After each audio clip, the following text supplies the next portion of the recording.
Bom dia.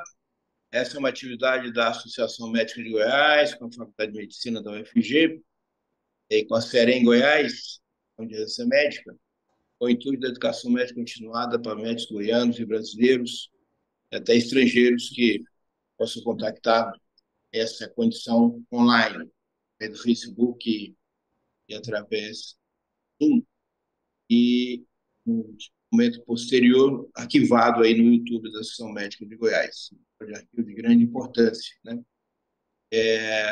E hoje recebendo então, aqui a doutora Ana Lúcia, médica dermatologista da área de Hanseníase da Secretaria de Saúde do Estado de Goiás, tem mestrado e doutorado em medicina tropical e tem uma grande relevância no assunto de hoje, que é exatamente a hanseníase, né? Esse mês de janeiro roxo é um mês que remete à conotação da hanseníase, que é a doença de relevância histórica, né? Data anos antes de Cristo e tá, mexe também até as questões cristãs da Bíblia, né? E aí também o Dr. Marco Chaú, médico dermatologista, doente da GAIS, presidente da Sociedade Goiana de Dermatologia, que vai seguir a variação desse momento importante da hanseníase. Doutora Ana Lúcia, então, antes de passar a Ana Lúcia, só agradecer aqui a Associação Médica de Goiás, esse é o estúdio da MG, a pessoa do seu presidente, professor Washington Luiz, e Ana Lúcia, fique à vontade. Obrigada, Valdemar. Obrigada pelo convite para falar de um tema tão importante, uma doença negligenciada e ter um espaço aqui na Associação Médica para isso. Obrigada. Então vamos começar. Posso, doutora? Pode.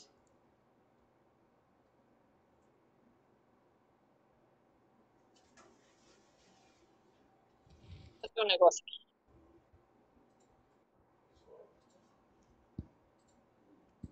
Compartilhar a tela.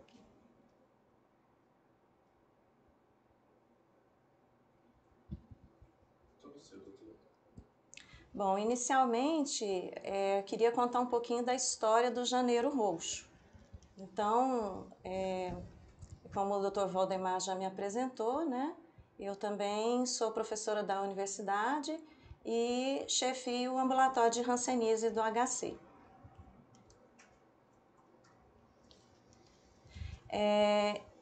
A história do Janeiro Roxo ela começou em 1954 com esse jornalista e poeta francês Raoul Folerot, que visitando a África ele se deparou com o flagelo da hanseníase.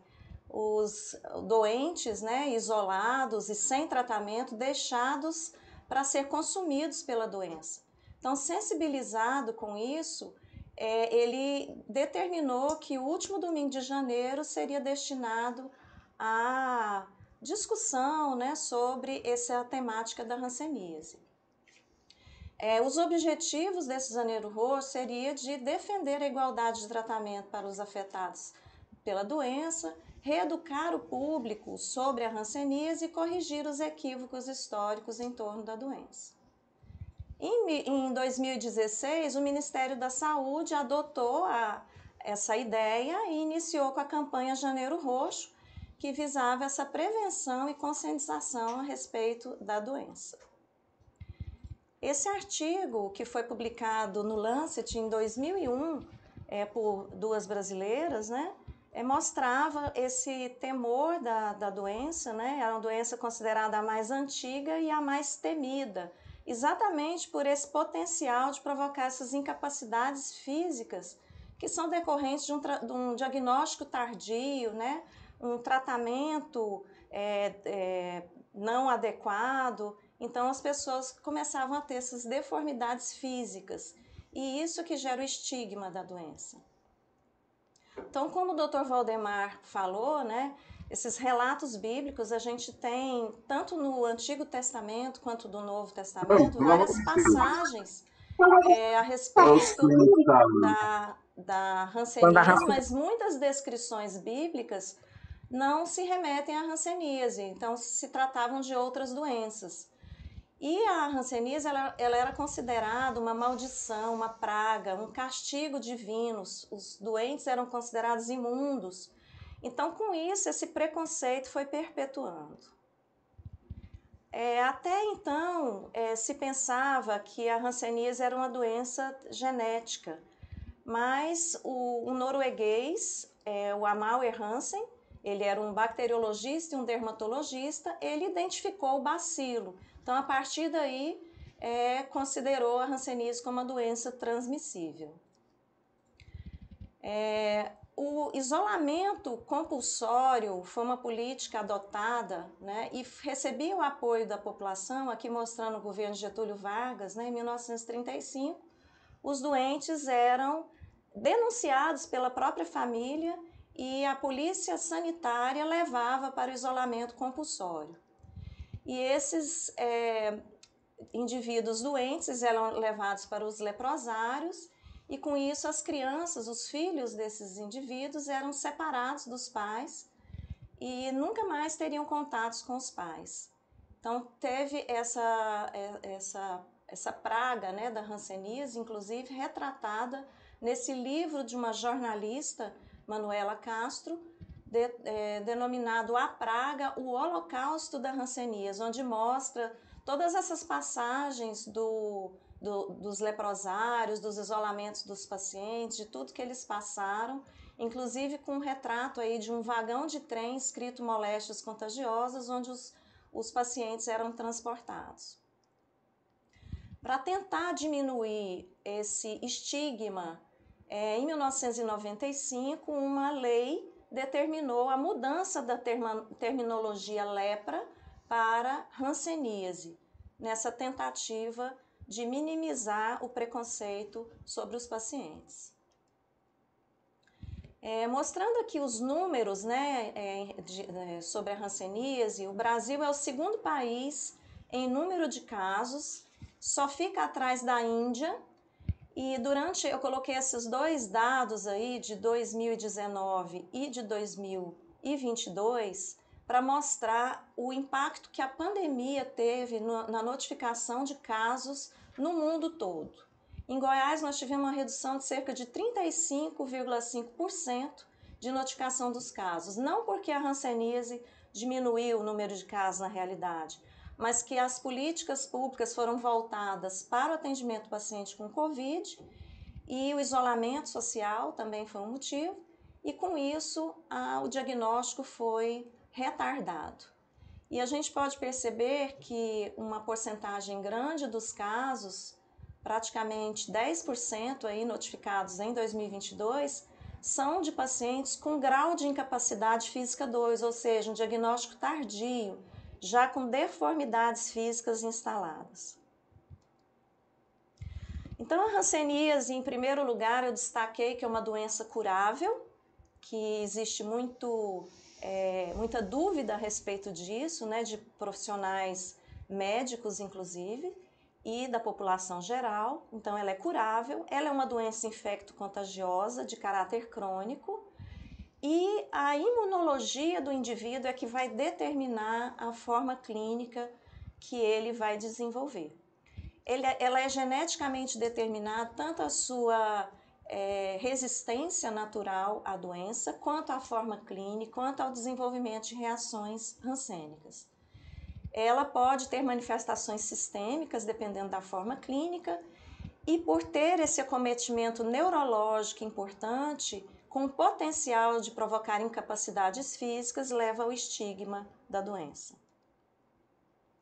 Ela é causada pelo Mycobacterium leprae, que é um bacilo álcool-ácido resistente, que tem essa capacidade de formar esses aglomerados, que são chamadas globias, e ele é intracitoplasmático. Isso vai ter um impacto na formação da resposta imune, porque o bacilo estando dentro da célula, o anticorpo formado não será capaz de atingi-lo. Então, a resposta celular é que será mais eficaz. E ela tem o agente causal, ele tem uma afinidade pelos macrófagos e pelas células de Schwann da bainha de mielina dos nervos periféricos. Então, aqui para mostrar as manifestações, né, tanto dermatológicas quanto neurológicas, provocando as incapacidades físicas, que um paciente pode desenvolver. Então, a hanseníase a gente costuma dizer que ela é mais neurológica do que dermatológica. Então, 10% dos casos estão exclusivamente acometendo nervos sem lesões de pele. Então, o acometimento são dos nervos periféricos, ocorre uma alteração sensitiva e motora, e também do sistema nervoso autônomo, com diminuição da sudorese e ressecamento da pele. E a incapacidade, mais uma vez, lembrando que é a responsável pelo estigma. Aqui mostrando as manifestações dermatológicas, que são variadas. Então, nós vamos mostrar uma sequência de fotos, mostrando os tipos de hanseníase que o indivíduo pode apresentar, na dependência da sua resposta imunológica.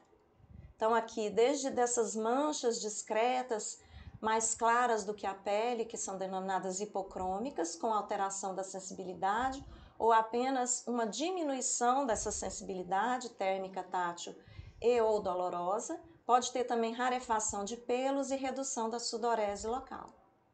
Aqui já uma mancha mais avermelhada, às vezes uma placa levemente elevada, com anestesia na superfície. Aqui já lesões maiores, com centro um pouco mais polpado, que pode acometer mais lesões, tamanhos variados e várias partes do organismo. Aqui, às vezes, ela pode apresentar uma descamação mais discreta, confundir com várias outras doenças de pele e retardar o diagnóstico. Mas basta um teste de sensibilidade para fazer o diagnóstico clínico da doença e iniciar o tratamento. Aqui já uma forma mais disseminada de um indivíduo que não é capaz de montar uma resposta imune celular eficaz e o indivíduo com múltiplas lesões e já com múltiplos bacilos nos exames complementares. Aqui também lesões mais disseminadas, pápulas, nódulos. Aqui lesões de aspecto mais queloidiano, infiltração difusa, rarefação de sobrancelhas, nessas formas mais disseminadas da doença. A transmissão ela é feita de um indivíduo que tem uma forma multibacilar, que não esteja ainda em tratamento, através das vias aéreas, tosse, espirro, fala, saliva, e para um indivíduo que tenha contato prolongado e que seja suscetível geneticamente. Então, não é qualquer pessoa que adquire a doença. Então, o contato íntimo e prolongado, pessoas que moram dentro da mesma casa, são os mais propensos a adoecerem. É um período de incubação longo, variando de 2 a 7 anos em média, mas podendo ter mais do que isso, 10 anos, 30 anos, mas em média 2 a 7 anos. Então, aqui a história natural da doença, ela começa com a exposição.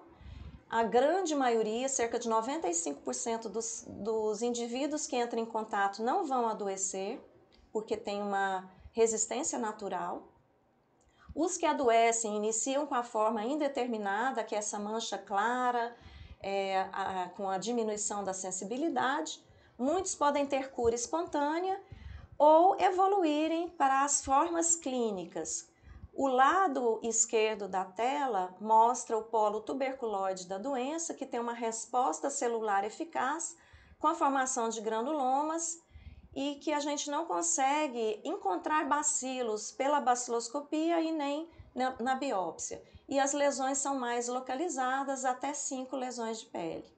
Já para o lado da direita, que é o polo virchoviano, o indivíduo desenvolve uma resposta humoral, com a formação de anticorpos que não são capazes de atingir o bacilo que está dentro da célula. Com isso, as lesões se tornam disseminadas e é possível encontrar de raros a múltiplos bacilos pela baciloscopia ou pela biópsia. O indivíduo tem mais de 5 lesões de pele, que são os chamados multibacilares. O dano neural, a gente pode observar que ele pode atingir qualquer fase da doença, qualquer polo da doença. A forma dimorfa é a forma intermediária, que ela é mais instável, ela pode estar tendendo para um polo ou para o outro. É onde mais acontecem os episódios reacionais, que também são fenômenos agudos que acontecem no curso crônico da doença. E os pacientes com múltiplos bacilos podem ser atingidos pela reação do tipo 2, que é o mais comum, é o eritema nodoso, que nós vamos falar mais para frente. Então, como definição de caso, o indivíduo deve ter um ou mais desses sinais cardinais. Se ele apresentar lesão de pele ou área de pele com alteração da sensibilidade térmica e ou dolorosa e ou tátil, nós já estamos diante de um caso de hanseníase e basta notificar e iniciar o tratamento sem necessidade de exames.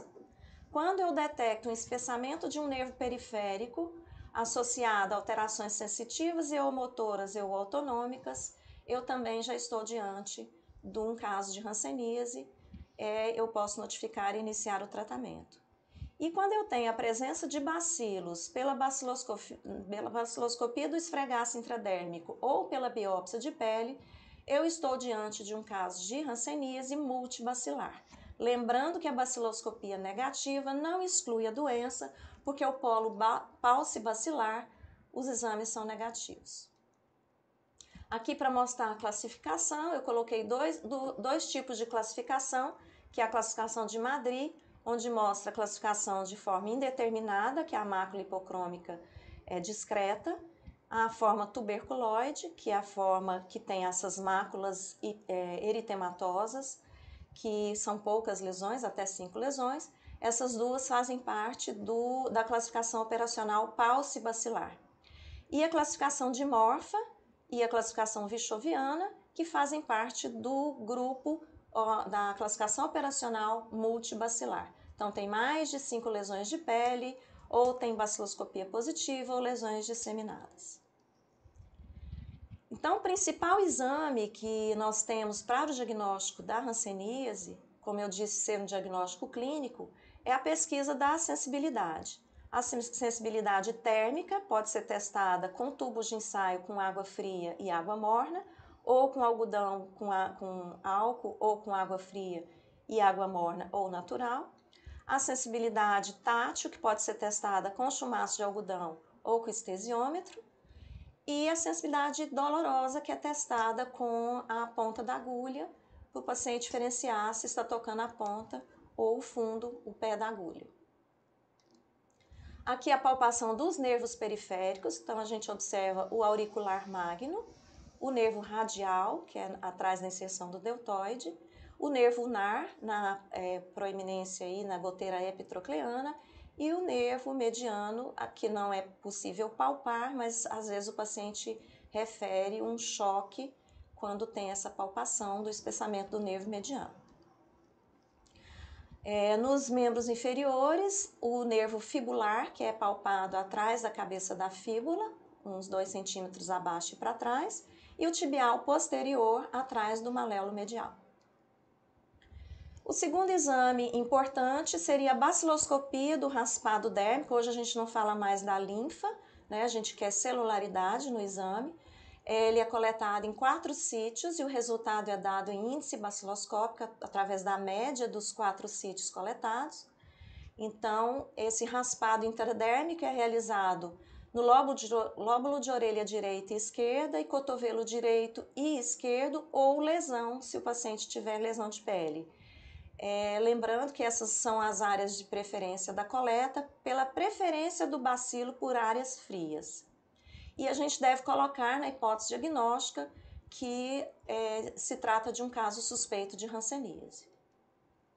Outros exames complementares, que inclusive estão no novo PCDT, agora publicado em 2022, é a biópsia de pele, que a gente normalmente faz quando tem dúvida diagnóstica, quando a clínica e a baciloscopia não foram suficientes para afirmar o diagnóstico.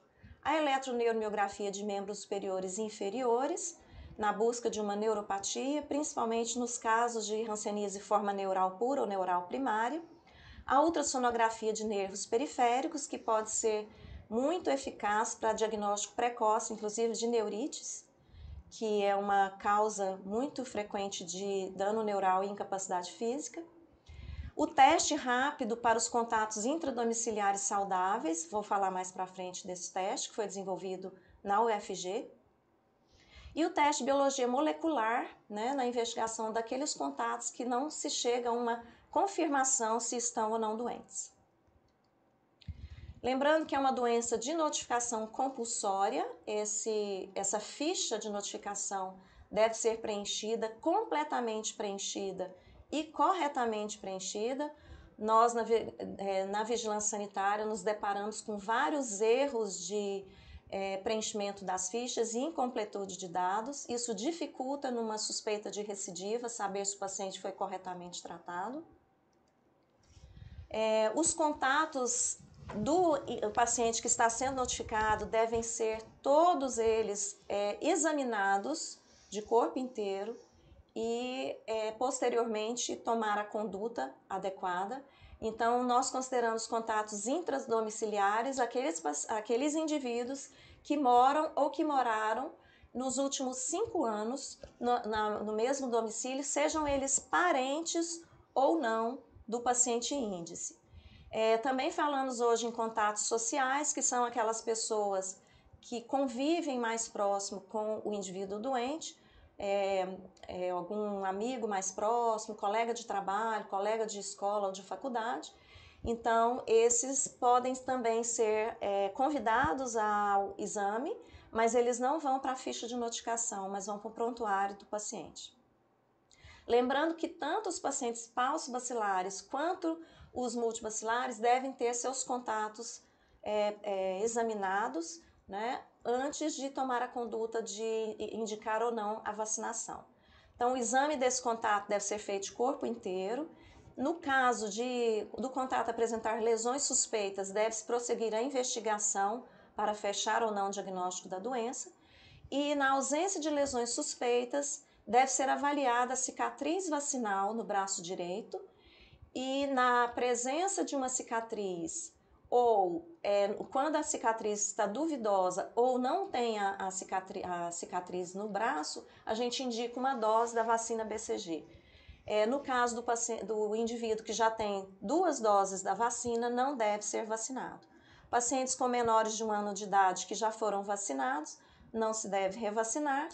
E nos casos de maiores de 1 ano de idade que já foram vacinados, segue o mesmo esquema do adulto. E agora também já introduzido o teste rápido para os contatos que você descartou a possibilidade de estarem doentes.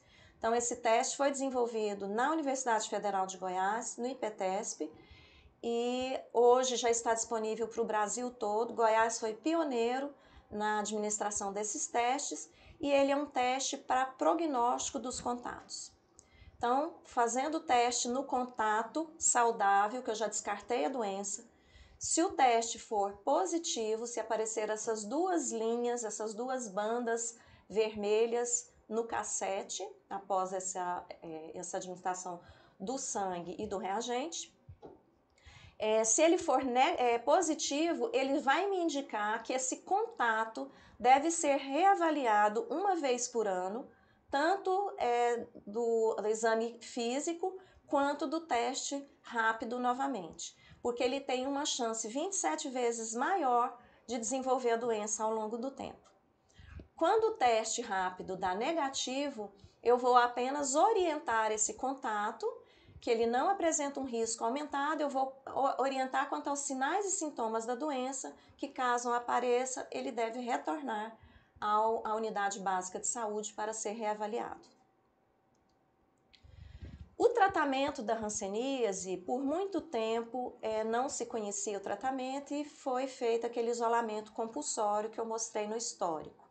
Depois foram tratamentos experimentais com medicamentos que não tinham comprovação científica. A partir de 1941 foi introduzida a dapsona no esquema e foi possível para o paciente ser tratado ambulatorialmente.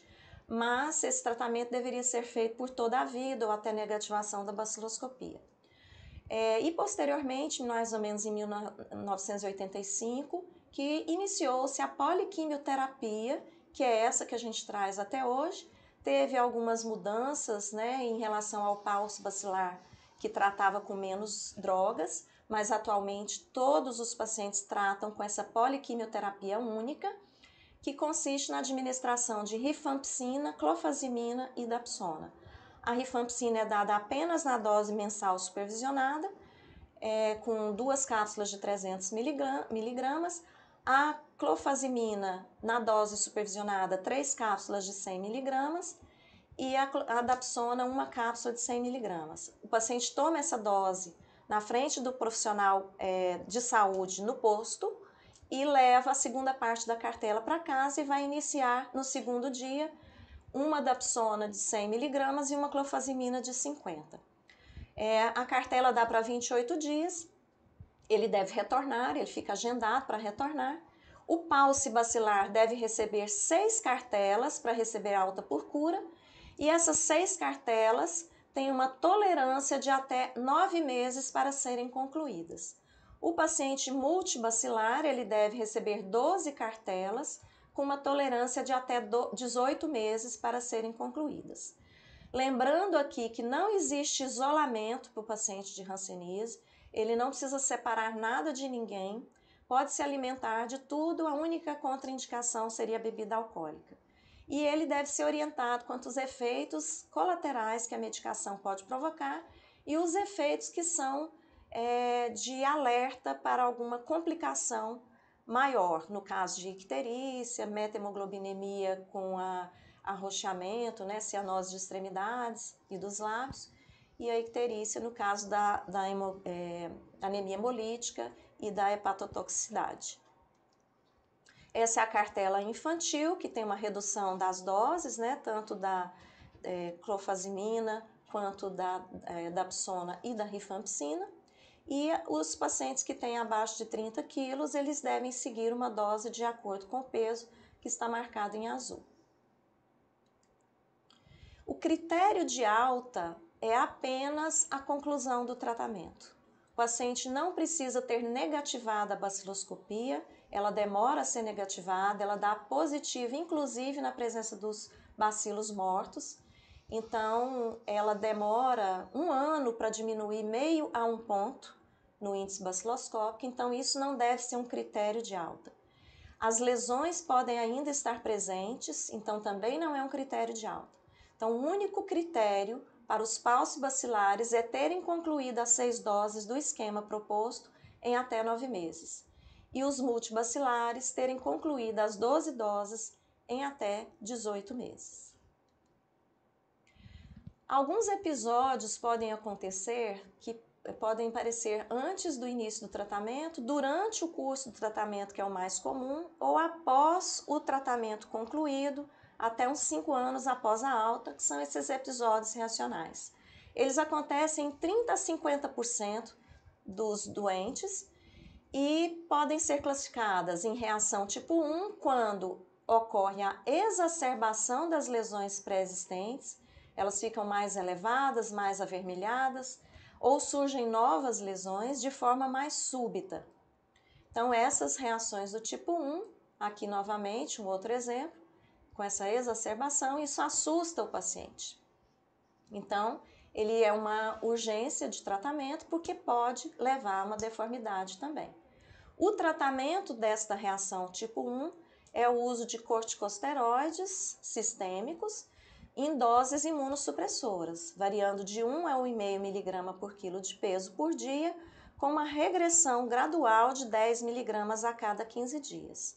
O paciente deve fazer a profilaxia para estrongiloidíase, pode ser feita com albendazol ou com ivermectina, e utilizar cálcio e vitamina D para profilaxia de osteopenia e osteoporose. Deve ser investigada a presença de fatores desencadeantes, como infecções, infestações, distúrbios hormonais, fatores emocionais e inclusive cárie dentária para essas reações persistentes. Outro tipo de reação que é mais frequente nos pacientes que têm uma baciloscopia mais alta, como os virchovianos e os dimorfos com tendência ao polo virchoviano, o mais comum é o eritema nodoso. Então, são nódulos eritematosos, dolorosos, que podem vir associados a sintomas sistêmicos, como febre, mal-estar e artralgia. Então, esses pacientes mostram essas lesões, que às vezes são mais palpáveis do que visíveis, e podem, inclusive, ulcerar. O tratamento de escolha para o eritema nodoso é a talidomida, que tem um grande rigor de prescrição devido ao efeito teratogênico.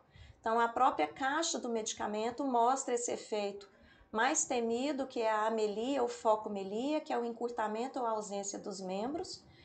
Então, tem que ser feito em receituário próprio e preenchido os termos de consentimento. O homem deve usar preservativo durante o período de uso e até 30 dias após o término.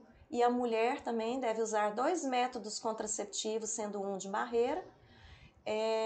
E a dose preconizada de 100 a 400 miligramas, de preferência administração noturna, devido ao efeito sedativo.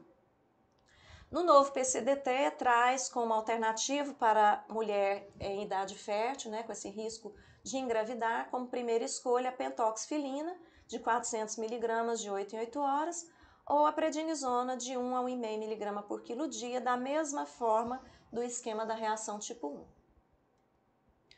Outra forma de reação é a neurite, que é uma dor aguda no nervo, né, pode ser em qualquer nervo, mais comum na área tibial, e ele é incapacitante para o paciente. Então, é uma dor muito intensa que ele não consegue se movimentar e deve ser tratado de forma imediata devido ao risco das incapacidades físicas ocorrerem. O tratamento é exatamente o mesmo da reação tipo 1, com prednisona, e deve ser feito também o repouso do membro afetado.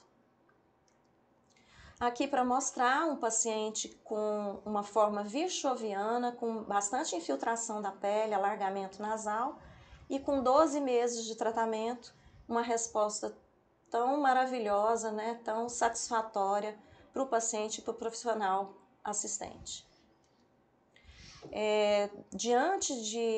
Depois dessa descentralização do atendimento do paciente com hanseníase, que o tratamento passou a ser feito nas unidades básicas de saúde, a maioria das vezes por profissionais que não são da área da dermatologia, e é uma doença que tem um diagnóstico diferencial muito importante com outras dermatoses, com doenças reumatológicas e neurológicas.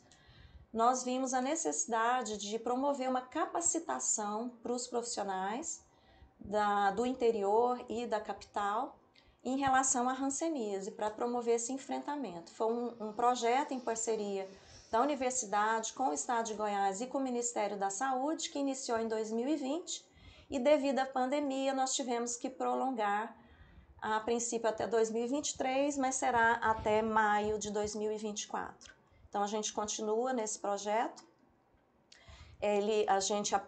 Junto com a Sociedade Brasileira de Dermatologia Regional Goiás, nós desenvolvemos esse material que é ilustrativo e atinge várias classes sociais e níveis de escolaridade, para falar sobre os sinais e sintomas e do tratamento da hanseníase e mostrar que é uma doença que tem tratamento e que tem cura. Então, resultados parciais, nós visitamos 21 municípios do estado de Goiás com capacitações teóricas e práticas, e vários outros municípios pertencentes às regionais de saúde também participaram desse treinamento.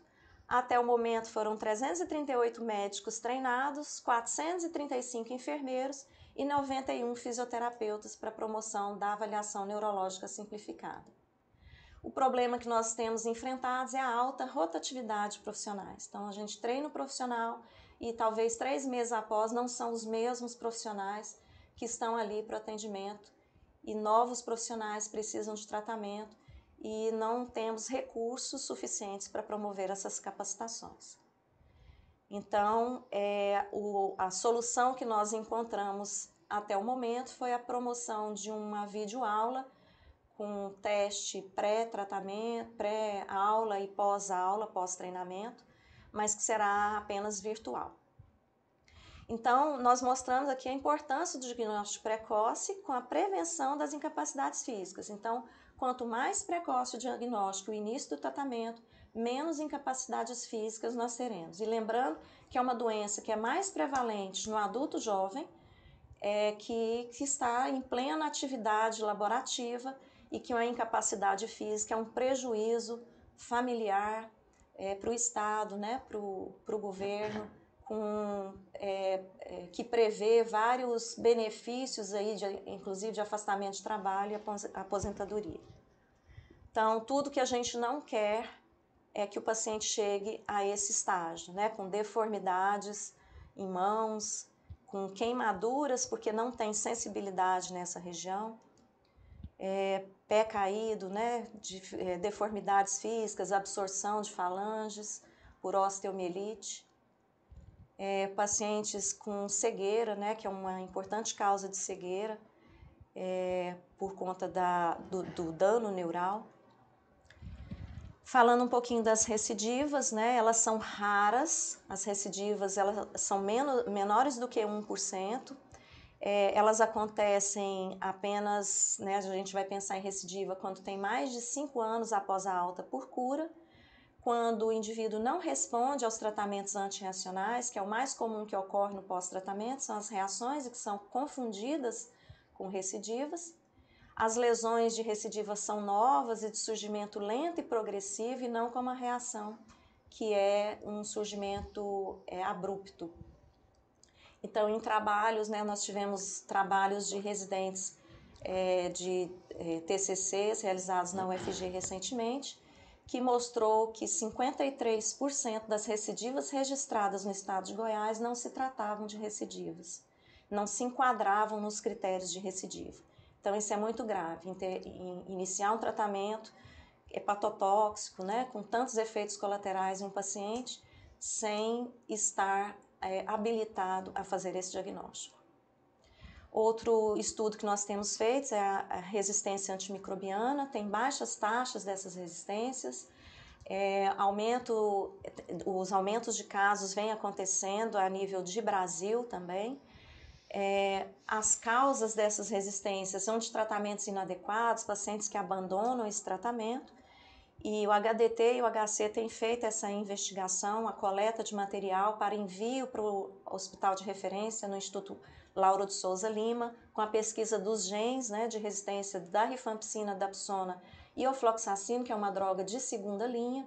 No estudo que nós fizemos do HDT e do HC, nós tivemos apenas um caso de resistência ao ofloxacino, mas é muito importante esse caso porque é a droga de escolha para substituição da rifampicina, que é uma droga bactericida. A quimioprofilaxia, ainda nós não temos no PCDT essa previsão do uso, mas tem vários trabalhos para a introdução da quimioprofilaxia, mas não se sabe ainda se será uma dose de rifampicina para os contatos susceptíveis, ou 2 doses, ou a dose com rifampicina, ofloxacina e minociclina, que são drogas de segunda linha, mas ainda um futuro que acredito que esteja próximo. Esse é o novo protocolo clínico de diretrizes terapêuticas da hanseníase, que foi publicado em 2022 e que tem praticamente tudo que eu abordei aqui na aula. Então, esse é o nosso lema, né, do Janeiro Roxo desse ano, hanseníase, conhecer, tratar e acolher. Então, conhecer, porque é através do conhecimento que a gente sabe que é uma doença que tem tratamento, que tem cura, que não precisa de isolamento, tratamento para prevenir as incapacidades e acolhimento do paciente que sofre um preconceito, que ele deve ser banido, né, do nosso meio. Então, era isso que eu tinha para expor. Queria dar a palavra agora para o Dr. Marco. Vamos lá, muito bem feita a sua aula, né, doutora Ana? Eu acho que abordou muito bem o que é a hanseníase e o que ela tem para nos informar. E aí eu tenho algumas discussões para a gente fazer junto aqui, vamos lá. Vamos começar na primeira, doutora Ana. No seu ponto de vista, como que está a hanseníase, o MH? Toda vez que a gente fala MH é mal de Hansen, gente, para não ficar falando hanseníase demais, porque mesmo antigamente falava lepra, coisa que foi abolida, mas o preconceito ainda é grande, então a gente, no meio médico, a gente nem gosta de ficar falando muito hanseníase, a gente fala MH. Então, toda vez que vocês escutarem a gente falar MH é mal de Hansen. Então, no seu ponto de vista, como que está o MH hoje aqui no Brasil? Bom, então, como eu falei, né, ela está bem prevalente no nosso meio. Talvez ela não esteja sendo diagnosticada, né, esteja passando aí, como eu disse, que não é um profissional da área da dermatologia que faz esse diagnóstico, às vezes muitas doenças semelhantes podem estar sendo deixadas de ser diagnosticadas e também reumatológicas e neurológicas passando aí despercebidas no meio que não é dermatológico. Então, é uma doença que o Brasil é o segundo país em número de casos e Goiás é o 8º estado brasileiro em número de casos. A incidência é grande. É grande e a região metropolitana de Goiânia, Goiânia, Aparecida de Goiânia, Senador Canedo e Trindade, ela está em Goianira também, está entre os municípios com maior número de casos aqui em Goiás. A hanseníase trata-se de uma doença negligenciada. Negligenciada historicamente tem várias doenças negligenciadas, são doenças predominantemente de terceiro mundo, onde a gente não tem tantos investimentos. Mas nos últimos anos eu gostei muito das iniciativas, uma delas foi da UFG, fantástica esse teste rápido, eu tive a oportunidade de usar ele também, que na época eu atendia pela Prefeitura de Goiânia, eu fiquei 8 anos atendendo casos de hanseníase pela Prefeitura de Goiânia e não só para os contactantes, mas nós estávamos usando como se fosse um teste rápido mesmo para diagnóstico rápido, mas ele vai dar positivo só nos casos mais virchovianos, né? Nos casos mais iniciais ela não daria, mas é uma coisa fantástica que foi desenvolvida. Na verdade, assim, tem estudos, né, para uso em outras situações, mas contemplado pelo PCDT é só para os contactantes. Né? Mas na UFG nós já começamos a fazer para outras situações. Por exemplo, a forma neural primária, que é uma de difícil diagnóstico, é uma ferramenta útil, né? Mas seria o caso de uso mais na referência, porque tem que saber interpretar o teste. Porque pode ter sido só que o paciente entrou em contato e desenvolveu alguns anticorpos, mas que ele não vai adoecer, na verdade. Então, a gente não pode taxar teste rápido positivo, não significa indivíduo doente. Né? Indica que ele teve um contato e desenvolveu os anticorpos, mas ele não necessariamente vai desenvolver essa doença. Outra situação foram as biópsias, né, que a gente fez.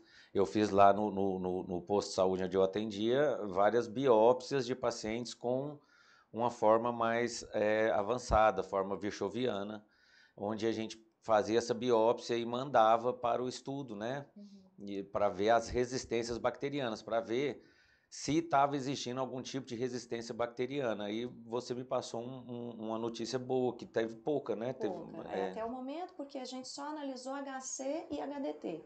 Então, a gente ainda não tem resultado dos outros, né? Teve de 31 casos, nós tivemos 9 inconclusivos, que teve que ser repetido. Então, a gente ainda não tem esse resultado.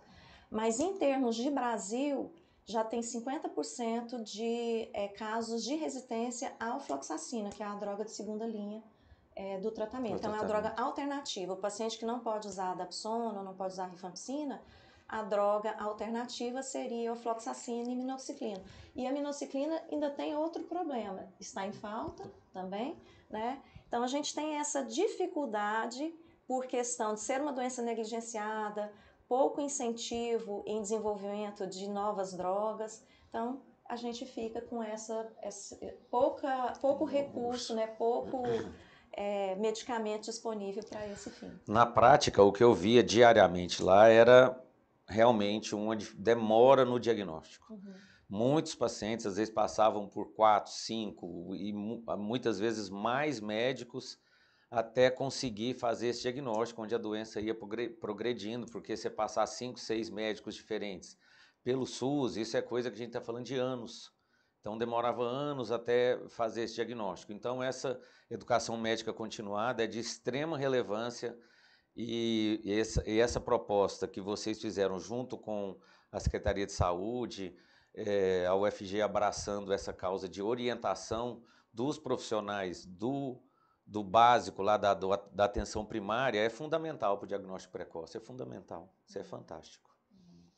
E a gente ainda precisa avançar muito. Baciloscopia ainda está muito deficiente, tanto em coleta quanto em Esse era o leitura, próximo né? assunto. É, Então a é gente totalmente dependente técnico do dependente. examinador. Então, o treinamento desses profissionais para se fazer o diagnóstico através da baciloscopia é fundamental, porque você tem vários resultados diferentes quando você põe mais de uma pessoa para examinar. Aqui em Goiânia a gente tem como referência o Urias Magalhães, né? Então o Urias é o CAIS onde as pessoas de lá têm mais experiência para fazer essa baciloscopia. E a gente até no particular a gente prefere que vá para o Urias Magalhães do que fazer em laboratórios particulares. E examinar o corpo inteiro, igual você falou, é fundamental. Existem várias lesões, às vezes únicas, em nádegas. Exatamente. Nádega é um local que dá muita lesão, muita lesão. Existe uma proposta da Organização Mundial de Saúde para esses próximos 7 anos, 2023 até 2030, e o Brasil abraçou essa causa, onde tem uma proposta de eliminação da hanseníase até 2030. Como que você vê isso? Bom, Difícil, né, eu essa acho pergunta? muito difícil. Complicado. Pelo que eu ando vendo, assim, diagnóstico de forma vichoviana, com muitos anos de doença em criança, que é né, como é um período de incubação longo, você não espera ver doença tanto em criança, né? Mas com esses diagnósticos em criança, a gente fica pensando que a hanseníase ainda está muito escondida sem diagnóstico. Né? Como é uma lesão que não dói, né? Às vezes a perda de sensibilidade não chama muita atenção do doente, isso vai retardando, ainda mais que é mais comum em homens, né? Que retardam mais essa busca pelo médico. Então eu vejo isso um pouco difícil de acontecer. É uma esperança, mas... E esse diagnóstico de lesões em crianças é o principal fator de observação de aumento da hanseníase na sociedade. Quanto mais criança tem, a atividade está em alta. Então deve ser pesquisado, né? Detectou a hanseníase numa criança, provavelmente um contato ali deve estar doente dentro de casa, que foi o transmissor para a criança. Em relação aos preconceitos, a gente tem que eliminar isso mesmo, porque a partir do momento que começa a tratar, na primeira dose de supervisionada, aquele paciente já não transmite mais. Ele já esteriliza, né? Então, porque a rifampicina, ela é uma droga bactericida, ela é capaz, né, de eliminar o bacilo já na primeira dose. Então, mas precisa desse grupo de medicamentos associados para evitar essa resistência bacteriana que a gente estava falando. Então, não existe isolamento. O risco do contágio aconteceu antes do tratamento iniciar. E que foi aquele contato prolongado. Então, não é do médico atendendo o paciente, que é aquele risco de contágio. Né? Então, nós fomos atender de máscara, né? Depois que a pandemia começou, porque a gente não atendia de máscara. Né? Então, não tem esse cuidado, né? Não é uma transmissão fácil, como eu costumei falar, né? Não é para quem quer, é para quem pode. Precisa ter predisposição genética, contato prolongado e o doente ser multibacilar e que não esteja em tratamento. E essas recidivas que a senhora falou na aula também está muito relacionada a um diagnóstico, uma classificação diagnóstica errada. Exatamente. Né? Porque muitas vezes o paciente vem com uma lesão, mas essa lesão aconteceu há 4 meses, 6 meses, já interpreta aquilo como pulso bacilar e trata por 6 meses. Eu sou um pouco radical nesse ponto. Eu acho que não deveria existir tratamento pulso bacilar. Eu acho que deveria existir só o multibacilar. A gente acabaria com esse problema, porque a quantidade de gente subtratada ou tratada de maneira errada não é pequena, é muito grande. A gente vê isso na prática constantemente. Na verdade, assim, existe uma tendência a jogar para o multibacilar, né, o diagnóstico. Mas mais porque os médicos que estão na linha de frente, eles não têm essa capacidade de definir. Diferença, É uma lesão muito bem delimitada, né? Poucas lesões. Então você vê que está tendo uma reação imunológica, granulomatosa ali eficiente, né? Às vezes em um ano, né? Tem uma lesão, durante um ano aquele paciente tem só 5 lesões, mas esperar 2 meses ele vai ter mais 3, 4, porque Então, veio a primeira e veio a segunda, veio a terceira. Mas se isso acontecer e você precisar fazer um prolongamento do tratamento, isso pode acontecer e não é vergonha para o médico fazer isso. Com certeza. Você vai colocar como insuficiência terapêutica, se já tem um período, e não como recidiva. Entendi. Porque, na verdade, a doença foi se manifestar depois, né? O que não pode é classificar como recidiva se você fez um tratamento de 6 meses e agora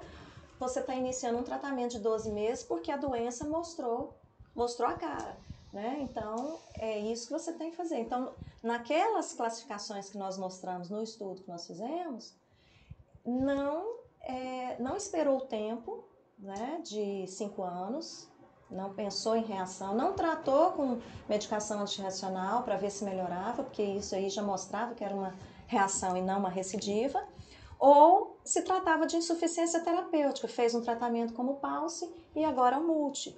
Então seria insuficiência terapêutica e não recidiva.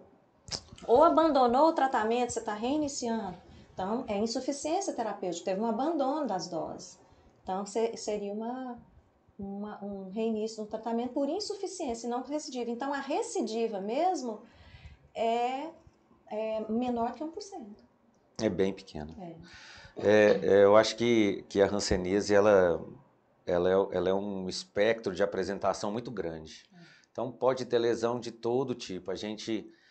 Todos os médicos que vão na atenção primária, que vão estar atendendo esses pacientes nos postos de saúde, ele tem que sempre ter uma antena ligada se aquela lesão de pele pode ou não ser hanseníase. Tem que pensar nela sempre, porque a apresentação clínica é gigantesca. Pode aparecer de uma pápula, uma mácula e várias outras apresentações onde se assemelham a várias lesões de pele. Então sempre o médico na atenção primária tem que ter essa antena ligada para se fazer o diagnóstico precoce, que isso em todas as doenças é o mais importante, né? Uma curiosidade sobre a talidomida, eu tive a oportunidade de dar uma aula sobre talidomida no Congresso Brasileiro e o FDA norte-americano, ele ganhou força no mundo quando surgiu a talidomida, porque o laboratório alemão, onde produziu ela pela primeira vez, ele era muito forte. Existiam indícios de teratogenicidade e de neuropatia periférica. E uma médica norte-americana que fazia parte dos primórdios do FDA, ele estava iniciando, ela peitou esse laboratório contra forças políticas e poderosas na época, e mais por causa da neuropatia periférica, que eles não estavam mostrando estudos realmente falando que ela não daria isso e tal. E ela conseguiu barrar a entrada da talidomida nos Estados Unidos e conseguiu bloquear aí a teratogenicidade dela muito grande, porque inicialmente ela foi usada como antiemético. E quem que tem muito vômito é gestante. Então, a teratogenicidade no lançamento da talidomida foi muito grande. Então, hoje em dia a gente tem uma preocupação muito grande nessa questão da teratogenicidade. Inclusive, ela ganhou o Prêmio Nobel de Medicina na época, por causa desse bloqueio da talidomida. Então, ficar só atento com a teratogenicidade dela. Ela é uma medicação que não está à venda, você só consegue ela pelo SUS. Então, tem todo um protocolo para ser prescrita, e para reação tipo 2 ela é fantástica, é como tirar com a mão, é muito bom. Né? Não tem aqueles efeitos colaterais de imunossupressão do corticoide. Com certeza. Então, o efeito anti-inflamatório, o anti-angiogênico dela é muito, muito bom. Então, mas tem que ter muita responsabilidade. Nós já tivemos um caso que veio do interior, né, de uma grávida, até o neném veio a falecer, mas nasceu com uma malformação também. E então, para um alerta, né, não é banal, não banalizar essa prescrição da talidomida e confiar nessa prescrição. Então tem que ter 2 métodos contraceptivos, sendo um de barreira. Não confiar só no que a paciente toma um anticoncepcional oral, né? Lembrando que a rifampicina diminui o efeito do anticoncepcional. Então, se o paciente precisar de uma talidomida e estiver tomando rifampicina durante o tratamento, né, ele vai ter diminuição desse efeito do anticoncepcional. Então, tem que ter ou um DIU, né, ou se a paciente já fez laqueadura, tem que ter a comprovação. Então, isso é muito importante, tem que ter muita responsabilidade. E aí, temos alguma pergunta? Tem, eu estou vendo ali, né, o tratamento da dose única. A dose única foi, inclusive, fez parte da minha tese de mestrado, né? A dose única com rifampicina, fluoxacina e minoxiclina. Em centros de referência pode ser usado, mas com muito critério para lesão única, né? Mas a gente quase não tem usado mais o ROM. Mas o ROM, ele é usado como alternativa para aqueles pacientes que são hepatopatas, que são usuários de droga, que têm deficiência mental, que têm a dificuldade de administração diária da medicação. Você pode utilizar o ROM como alternativa. Está no novo PCDT, 6 doses, apenas as doses supervisionadas para os paus bacilar e 24 doses para os multibacilar.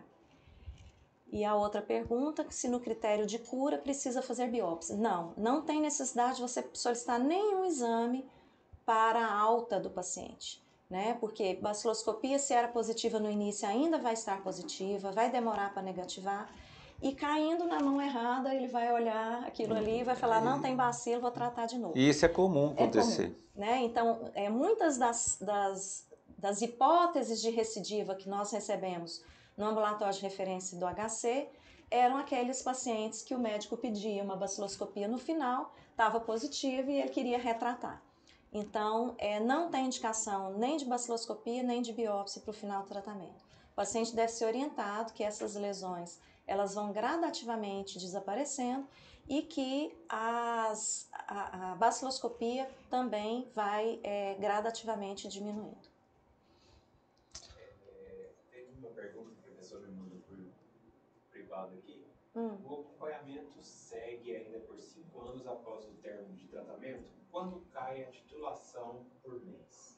Então, em relação à baciloscopia, deve ser essa pergunta, né? Se quando cai a titulação por mês, a gente não solicita mensal. Você pode até solicitar anualmente uma baciloscopia. Mas se for você que for interpretar, por exemplo, é um paciente que eu quero ver se a baciloscopia dele está caindo anualmente. Então posso fazer, tem que ser coletado no mesmo laboratório. Isso, o mesmo laboratório é o mais locais, importante. por exemplo, se for 2 lobos de orelha e 2 cotovelos, nos mesmos sítios, ou se foi em cima de lesão, na mesma lesão, porque senão você tem uma divergência de resultado.